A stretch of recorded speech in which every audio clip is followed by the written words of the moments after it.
Pozdrav ljudi, evo nas opet nakon duže pauze. U stvari koga zavaravamo, mi smo na pauzi već godinu dana, ali da ne bi ulazili u problematiku neredovnog sadržaja na našem kanalu, najbolje je da odmah krenemo sa listom od 5 Android aplikacija koje smo namijenili mjesecu maju. Objavljujem ovo u junu uz malo zakašnjenje, ali bitno je da je video tu, pa makar to bilo i sa zakašnjenjem. Ako volite novokomponovanu muziku koja je često prepuna autotuna, onda će vam se ova aplikacija sigurno svidjeti.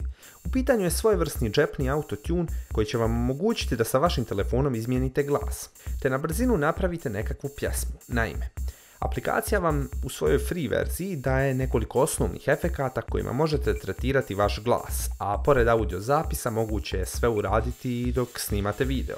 Sve se svodi na biranje efekata i snimanje glasa, a po želji možete izabrati nekakav beat koji ćete pronaći u bazi Voloko aplikacije ili jednostavno izabrati neki iz memorije uređaja, koji ste već prethodno kreirali u nekom softveru. Pored autotuna, tu je i opcija miksa, masteringa, gdje ćete se moći poigravati sa kompresorima, reverbom, ekvilajzerima itd.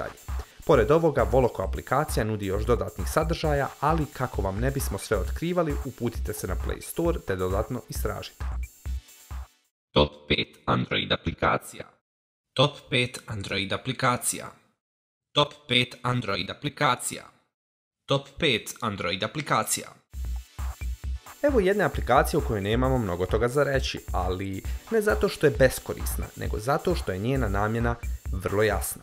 I tu nema mnogo mudrolije. Naime, riječ je o svojevrsnom firewallu za Android, koji će vam na vrlo prost način omogućiti da kontrolišete koje će aplikacije imati pristup internetu, pa tako sa samo jednim dodirom ekrana možete bilo kojoj aplikaciji onemogućiti pristup internetu putem Wi-Fi-a ili pak mobilnih podataka. Pored ove osnovne stavke moguće je zaista podešavati još mnogo toga, poput tretiranja interneta i blokiranja aplikacija u roamingu, podešavanja veza za vrstu mobilnog interneta, 3G, LTE, 2G itd.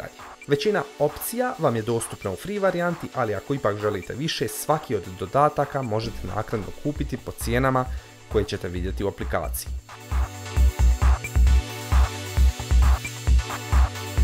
Svi znamo da mnogi proizvođači u svoje uređaje ne dostavljaju baš najbolje file menadžere. Iako smo u ranijim videima ove vrste već nudili određena rješenja, vrijeme je da vam pokažemo još jedno koje se jako dobro pokazalo na tržištu.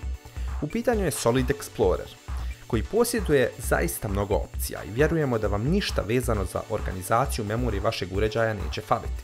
Naime, u Solidu je moguće vršiti pretragu pomoću različitih filtera, moguće je podešavati vrste sortiranja, prikazivati skrivene sistemske fajlove, mijenjati detalje koji su vidljivi kod svakog fajla ili foldera, a prevlačenjem prsta s lijeve na desnu stranu dobijamo opcije prikaza samo fotografija, dokumenata, videa itd.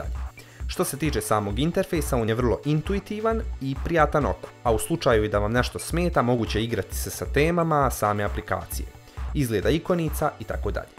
Sve ovo zvuči zaista sjajno, ali da to i u potpunosti ne bi bilo tako, postoji i jedna mala kvačica. A to je da aplikaciju možete koristiti besplatno 14 dana, a zatim je potrebno platiti $2. Smatramo da ovako napredan i pregledan Explorer vrijedi tih para.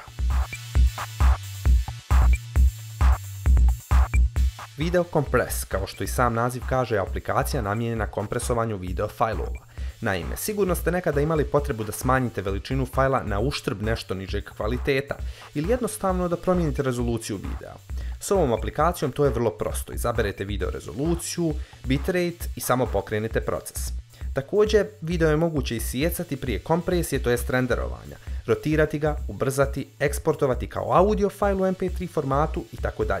Što se tiče nekih opštih podešavanja, aplikacija je u tom segmentu još jednostavnija i ne nudi mnogo toga. Ali to nam i nije tako važno jer je na kraju najbitnije da je namjena aplikacije vrlo jasna i da aplikacija služi svrsi. Vjerovatno smo vam već predstavljali neke aplikacije za obradu fotografija, a evo još jedne. Ali da sve ne bi bile identične, ova se izdvaja po jednoj opciji o kojoj ćemo nešto kasnije. Naime, kao i svaka fotoediting aplikacija, i ova posjeduje one standardne opcije igranja sa različitim filterima, koji su već predefinisani, ili jednostavno za one malo smjelije tu je i igranje sa osvjetljenjem, kontrastom, saturacijom i blurom. E sada, stižemo do najbitnijeg dijela. Svi znamo kako ljudi čim vide blur u pozadini to prepisuju profesionalcu s nekim ogromnim fotoaparatom. To naravno nije tako, ali činjenica je da blur ili takozvani bokeh efekat daje fotografiji određenu draž. Upravo je to zadatak ove aplikacije, da razdvoji ono u prednjem i ono u zadnjem planu. Čim izaberete fotku, aplikacija to svojim algoritmom sama odradi, ali to u većini slučajeva nije savršeno. Zato je tu brush opcija koja vam omogućava da sami podesite granicu između objekta i pozadine. Naravno, ako imate nekakvu olovčicu sa kojom ćete interaktirati sa ekranom, stvari će biti mnogo jednostavnije. Dobar rezultat je vrlo teško ostvariti bez olovke, ali opet sve zavisi od vrste fotografije. Ali ipak savjetujemo, ako želite da se s ovim više pozabavite, nabavite jednu od ovakvih. To bi bilo to, ljudi. Ako želite da neku od aplikacija posebno obradimo, pišite.